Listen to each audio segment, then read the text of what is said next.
Hello, good morning to all of you. Now in the current affairs class, right now going to discuss a very language controversy regarding the central and the southern state, especially in the Tamil Nadu यानी तमिलनाडु और केंद्र सरकार के बीच में अभी भाषा विवाद चल रहा। कौन सा भाषा विवाद? त्रिभाषा विवाद, यानी थ्री लैंग्वेज जो कंट्रोवर्सी है, थ्री लैंग्वेज फार्मूला को एजुकेशन में इनकॉर्पोरेट करने का जो सेंट्रल का अकॉर्डिंग टू द NEP यानी नेशनल एजुकेशन पॉलिसी 2020 के तहत वह तमिलनाडु गवर्नमेंट जो है वह मान नहीं रहे हैं। So what is the logic behind the Tamil Nadu government Tamil Nadu and what is the logic behind the central government and also what is the three language formula and what is the three language formula which was stated in the NEP 2020 यानी national education policy यानी राष्ट्रीय शिक्षा नीति 2020 में यह क्या दिया हुआ है थ्री लैंग्वेज फार्मूला? क्या थ्री लैंग्वेज फार्मूला केवल NEP 2020 में ही है या इससे पहले भी आ रहा? थ्री लैंग्वेज फार्मूला क्या है, सबसे पहले यह कब शुरू हुआ और आज क्या स्थिति है? इनका अपना लॉजिक है और इनका अपना लॉजिक है और उसमें फैक्ट जो है वह अभी हम डिस्कस करेंगे कि एक्चुअली थ्री लैंग्वेज फार्मूला क्या है और उसको NEP 2020 यानी नेशनल एजुकेशन पॉलिसी 2020 में उसके बारे में क्या कहा गया है।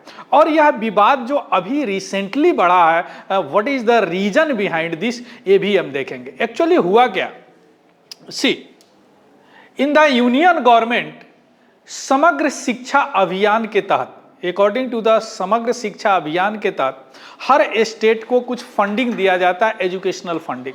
अबाउट 2152 जो फंडिंग था इनका करोड़ रुपीज का, वह फंडिंग रोक दिया गया है। किसके तरफ से? By the central government. क्यों सेंट्रल गवर्नमेंट ने इसलिए रोक दिया? Because they Tamil Nadu refuse to join this prime minister school for rising India, short में इसको बोलते हैं PM श्री इनिशिएटिव।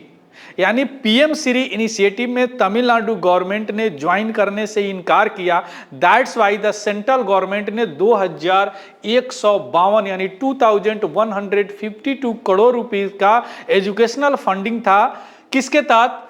समग्र शिक्षा स्कीम के तहत उसको रोक दिया गया। हालांकि तमिलनाडु गवर्नमेंट के तरफ से यह स्टेटमेंट आया है कि that eager to join this prime minister PM Shri initiative but not join to the three language formula, हम अप्लाई करना नहीं चाहते हैं। वह थ्री लैंग्वेज फार्मूला किसमें दिया गया है? NEP 2020 में। यानी अगर इसको आप ज्वाइन करते हैं तो थ्री लैंग्वेज फार्मूला आपको अपनाना पड़ेगा in the school education, in your education. Clear? So that is the matter, recently matter है। अब यहाँ पे कई कीवर्ड है दैट हम लोगों को समझना पड़ेगा और right now going to discuss also first what is the Samagra Shiksha scheme, then what is the PM Shri initiative, then what is the NEP यानी three language formula in the NEP 2020। ये सारी चीज अगर हम समझ गए then we will see what is the sides of, माने what is the logic of Tamil Nadu and what is the logic of central government regarding the three language formula, त्रिभाषी formula का क्या है यहाँ पे, तो ये समझ गए। तो first we should know what is the Samagra Shiksha scheme. पहले ये देखते हैं जिसके तहत इनका फंडिंग रोक दिया गया। What is the Samagra Shiksha scheme? देखिए समग्र शिक्षा क्या है? एक कंप्रहेंसिव होलिस्टिक अप्रोच है इन द स्कूल एजुकेशन, यानी क्लास 1 to 12 तक जो भी एजुकेशन आते हैं वह किसके तहत अभी आ रहे हैं? फंडिंग वगैरह, इंफ्रास्ट्रक्चर वगैरह, ये सारी चीज under the Samagra Shiksha scheme के तहत। पहले जो होता था कि पूरे स्कूल एजुकेशन को तीन स्कीम के तहत उसको गाइड किया जाता था। फर्स्ट है Sarva Shiksha Abhiyan, you know very well, universal elementary education देते हैं 1 to class 8। देन राष्ट्रीय माध्यमिक शिक्षा अभियान, नाम से ही पता चलता है, intermediate focused on secondary education 9 to 11, है ना। और उसके बाद में टीचर का ट्रेनिंग का भी, यानी टीचर एजुकेशन प्रोग्राम था जो टीचर को ट्रेंड करना, टीचर को अपग्रेड करना, टीचर को स्किल्ड करना, री स्किल्ड करना, ये सारे इसमें आते थे। यह तीनों scheme merge to become the Samagra Shiksha scheme. अब केवल एक समग्र शिक्षा स्कीम के तहत ही सेंट्रल गवर्नमेंट स्टेट को क्या फंडिंग देती है। है ना, पैसे देती है कि आप इसको डेवलप करो। क्लियर, यह फंडिंग रोक दिया गया है। जो इस स्कीम के तहत फंडिंग दिया जाता है लगभग 2000 करोड़ रुपया, दैट रोक दिया गया bye the central government, withhold bye the central government. अब यहां पे सेंट्रल गवर्नमेंट ने रोका है दैट इस स्कीम के तहत फंडिंग, क्यों? क्योंकि तमिलनाडु गवर्नमेंट दैट उन्होंने इनकार किया है कि that to join the PM Shri initiative. तो first you should know what is the PM Shri initiative. PM Shri का फुल फॉर्म आपको पता है, prime minister school for rising India. PM Shri initiative है क्या है? स्कूल को अपग्रेड करना है हाई लेवल का, यानी विश्व लेवल का स्कूल बनाना है, डिजिटल हर चीज बनानी है, इंफ्रास्ट्रक्चर डेवलप करना है ना, विश्व स्तरीय। इसके अलावा टीचर को उस लायक बनाना है। ये सारी चीज किसके अंतर्गत आता है? Sir, PM Shri initiative. PM Shri initiative is the centre sponsored scheme. Centre sponsored scheme means that is a contribution contributed bye the central government and also the state government. Normally होता है 60-40 रेशियो, बाद में कुछ जो स्टेट गवर्नमेंट है, जो state government like the north east and like the hilly state, तो वहां पे 90-10 होते हैं, और यूनियन टेरिटरी को पूरे 100% जो फंडिंग है वह सेंट्रल गवर्नमेंट द्वारा दिया जाता है under the PM Shri initiative. अब पीएम श्री इनिशिएटिव में क्या होता है? अपग्रेड टू द स्कूल, सारे स्कूल को अपग्रेड करने हैं, विश्व स्तरीय बनाने हैं। तो इस स्कीम में, इस स्कीम को ज्वाइन करने से मना कर दिया कौन? तमिलनाडु। क्यों? तमिलनाडु का यह लॉजिक है कि चूंकि इस स्कीम के तहत हमको 3 भाषा फार्मूला अप्लाई करना पड़ेगा। क्लियर, तो यहां तक समझ गए। अब हम आते हैं what is the 3 language formula, है ना। चूंकि 3 लैंग्वेज फार्मूला जो है नेशनल एजुकेशन पॉलिसी में दिया गया। नेशनल एजुकेशन पॉलिसी क्या है? या सबसे लास्ट वाला पॉलिसी है, 1986-87 में आया था पॉलिसी, नेशनल एजुकेशन पॉलिसी। उससे पहले भी आया था नेशनल एजुकेशन पॉलिसी 1968, है ना। तो यह लेटेस्ट एजुकेशन पॉलिसी, इस एजुकेशन पॉलिसी में अभी के समय में यानी मॉडर्न एजुकेशन के तहत इसमें अपग्रेड किया गया। जैसे पहले क्या होता था, 10+2 फार्मूला था, उसको 5+3+3 4 कर दिया गया। इसके अलावा 3 लैंग्वेज फार्मूला लगाया गया। इसके अलावा इसमें अपने जो मदर टंग है, लोकल लैंग्वेज है, उस पर इंफेसिस दिया गया है। इसके अलावा जो भी हायर एजुकेशन है उसमें रिसर्च एलिमेंट को बढ़ावा दिया गया है ना। यानी रॉट लर्निंग के जगह पे कॉन्सेप्ट लर्निंग पे फोकस किया गया है इन द NEP 2020, है ना, यानी नेशनल एजुकेशन पॉलिसी 2020 में। यानी पूरे होलिस्टिक अप्रोच अपनाया गया है according to the demand for the world, according to the higher, according to the यानी modern education we can say here. Clear, अब हम आते हैं what is the 3 language formula. अब 3 लैंग्वेज फार्मूला जो है वो इसमें क्या है, NEP एंड 3 लैंग्वेज फार्मूला, ध्यान से समझिएगा। सबसे पहले first of all 3 language formula जो आया इंडिया में वो 1968 के नेशनल एजुकेशन पॉलिसी के तहत। उसमें क्या था, कंपल्सरी था। यानी आप एजुकेशन में क्या करेंगे, एक हिंदी आपको रखना है, एक जो आपका रीजनल लैंग्वेज है वो रखना है, और एक फॉरेन लैंग्वेज नॉर्मली इंग्लिश रखना है। That is called the 3 language formula. यानी आपको एजुकेशन में क्या करता है, एक हिंदी रखना है। That is the compulsory. कब? In the 1968 NEP। अभी हम बात कर रहे हैं 1960 NEP का, national education policy. English 1, second in your regional language, and third any foreign language, normally English आप अडॉप्ट करेंगे। Clear, that is a compulsory to adopt the Hindi as the 1 language among the 3 language formula. यह था 1968 में। उसके बाद में बहुत सारा एजिटेशन हुए, है ना, वह छोड़ देते हैं, है ना, उसको बाद में देखते हैं right now. But what is the compare between NEP 1968 और NEP 2020? NEP 2020 also adopted the 3 language formula, लेकिन अंतर सिर्फ इतना ही है कि यहां पे हिंदी जो है वह कंपल्सरी नहीं है। आप 3 लैंग्वेज फार्मूला लेंगे और इसमें बताया गया है any 2 language belongs to India, यानी 2 कोई लैंग्वेज लेंगे वह आपको इंडिया से लेना पड़ेगा, और एक लैंग्वेज जो है वह आपको फॉरेन लैंग्वेज लेना पड़ेगा। नॉट मैंडेटरी टू हिंदी, यानी हिंदी को आप नहीं भी ले सकते हैं, लेकिन 2 आपको क्या इंडियन लैंग्वेज लेना है। That is the difference between 1968 3 language formula and 2020 3 language formula. Clear, आया बात समझ में? क्लियर। बट यहां पे एक और बात दिया गया, that is the emphasize to the Sanskrit language.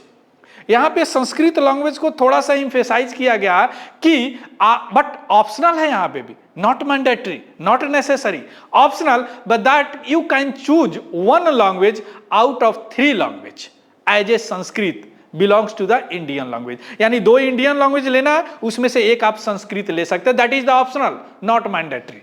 यहां पे मैंडेटरी केवल यही है कि 2 language should be Indian language, 1 language what foreign language as a English. Clear? यानी क्या है, 3 लैंग्वेज फार्मूला जो है फर्स्ट जो क्या इंट्रोड्यूस किया गया 1968 के एनईपी में, यहां पे था कि Hindi is the compulsory language, but NEP 2020 यह फ्लेक्सिबल है, यानी स्टेट्स और स्टूडेंट को यह चूज करने को देता है लैंग्वेज, बट केवल यही है कि 3 लैंग्वेज जो 2 of 3 language are native to India, यानी इंडिया का लैंग्वेज जो इंडिया में बोली जाती है। इंडिया में अभी मोर देन 800 लैंग्वेज बोले जाते हैं। क्लियर? सो यानी बाइलिंगुअल टीचिंग को यह बढ़ावा देता है, यानी अगर आप टीचिंग करते हैं तो should be at least 2 language, bilingual है ना, एटलीस्ट 2, यार 3 है, एटलीस्ट 2, एक तो रीजनल हो गया, एक आपका 2 कोई और लैंग्वेज और एक इंग्लिश, यानी फॉरेन लैंग्वेज में इंग्लिश हो जाते हैं, है ना। यानी NEP 2020 places significant emphasis of Sanskrit but here optional language, है ना, with in the 3 language structure, यानी 3 लैंग्वेज स्ट्रक्चर है, उसमें से आप एक संस्कृत भी ले सकते हैं, that is the optional not mandatory. So that is the 3 language formula. आ गया बात समझ में? यानी मैंडेटरी नहीं है कि हिंदी लेना। अब दिमाग में ये बात आ रहा होगा कि व्हाई तमिलनाडु प्रोटेस्टिंग, इतना वोकल क्यों हो रहा है तमिलनाडु, क्यों बोल रहा है कि नहीं हम हिंदी लेंगे ही नहीं, जबकि एनईपी 2020 में कुछ ऐसा है ही नहीं, कोई 2 इंडियन लैंग्वेज लेना है और एक कोई आपको फॉरेन लैंग्वेज तो इंग्लिश ही लेना है। आया बात समझ में? तो इसके पीछे भी कारण है, what is the reason behind it. अब उसको थोड़ा सा हम समझते हैं। एनईपी तो समझ गए, 3 लैंग्वेज फार्मूला समझ गए। 3 लैंग्वेज फार्मूला क्या है, 2 लैंग्वेज आप इंडियन ले, एक कोई फॉरेन लैंग्वेज। क्लियर? चलिए अब हम आते हैं कि तमिलनाडु क्यों इनको अपोज कर रहा है। देखिए, तमिलनाडु एक ऐसा स्टेट है कि वो हिस्टोरिकली हिंदी को अपोज किया है, हिस्टोरिकली, यानी 1937 में जब ब्रिटिश थे यहाँ पे, यानी देश आजाद भी नहीं हुआ था, उस समय एक आंदोलन के तहत एक चला था कि हिंदी को अपनाया जाए, यानी हिंदी को पूरे देश में एक हिंदी को अपनाया जाए। तो उस समय इन्होंने बहुत अपोज किया। उस समय सी राजगोपालाचारी थे मद्रास प्रेसिडेंसी के, जिनको प्यार से राजा जी बोला जाता, तो अपोज किया गया। और अपोज करने के कारण 2 जो लीडर थे वहां के जाने माने, थलामुथु और नटराजन, उनकी मृत्यु हो गई इस प्रोटेस्ट के कारण। क्या हो गया? उनकी मृत्यु हो गई। क्लियर? उसके बाद में थोड़ा देर रुक गया। अगेन 1965 में क्या हुआ, चूंकि 1937 से लेके एक टाइम पीरियड बनाया गया था अप टू 1965 तक इस लैंग्वेज को अपनाना, किसको? हिंदी को, है ना। तो 1965 में अगेन इस पे थोड़ा सा फोकस किया गया, बहुत बड़ा एजिटेशन हुआ और कुछ लोग तो पेट्रोल डाल डाल के आग लगाने लगे। तमिलनाडु वगैरह में चलते हैं ऐसे कुछ, है ना। तो इसके कारण क्या हुआ कि 70 से ज्यादा, यानी 17 से ज्यादा डेथ हो गए वहां पे। उसके बाद में सेंट्रल गवर्नमेंट ने क्या है, पार्लियामेंट में एक ऑफिशियल लैंग्वेज एक्ट पारित किया, अमेंडमेंट एक्ट पारित किया, है ना, कि आपको हिंदी अपनाना है। उसका तुरंत बाद क्या हुआ कि डीएमके गवर्नमेंट था 1968 में, वहां पे क्या किया, एक रेजुलेशन पारित किया गया वहां के स्टेट लेजिस्लेचर में, और 2 लैंग्वेज फार्मूला अपनाया गया। यानी वहां के एजुकेशन में क्या होगा, एक तमिल और एक इंग्लिश, 2 लैंग्वेज फार्मूला। और उसी पे अभी तक जितने भी प्रोमिनेंट पॉलिटिकल पार्टी है, उसी पे अडिग है कि continue to oppose any deviation from this policy. Which policy? 2 language formula, 2 language policy, that is 1 is Tamil, second is English. आया बात समझ में? तो ये इनका बैकग्राउंड हुआ तमिलनाडु का। अब ये तो बैकग्राउंड हुआ, but why Tamil Nadu opposing this 3 language formula under the PM Shri initiative? तभी तो पीएम श्री इनिशिएटिव उन्होंने ज्वाइन करने से मना कर दिया, और समग्र शिक्षा स्कीम के तहत उनको जो 2000 करोड़ का जो फंडिंग था वो रोक दिया गया सेंट्रल गवर्नमेंट से। तो व्हाई? राइट नाउ देखिए, तमिलनाडु का यह कहना है concern over Hindi imposition, Tamil Nadu का कहना है कि हिंदी जो है इनडायरेक्टली जो हम पे इम्पोज किया जा रहा है। क्या किया जा रहा है? इम्पोज किया जा रहा है। उनका लॉजिक क्या है? उनका लॉजिक है कि क्रिटिक्स से उनका जो लॉजिक है कि यह indirectly impose Hindi for the non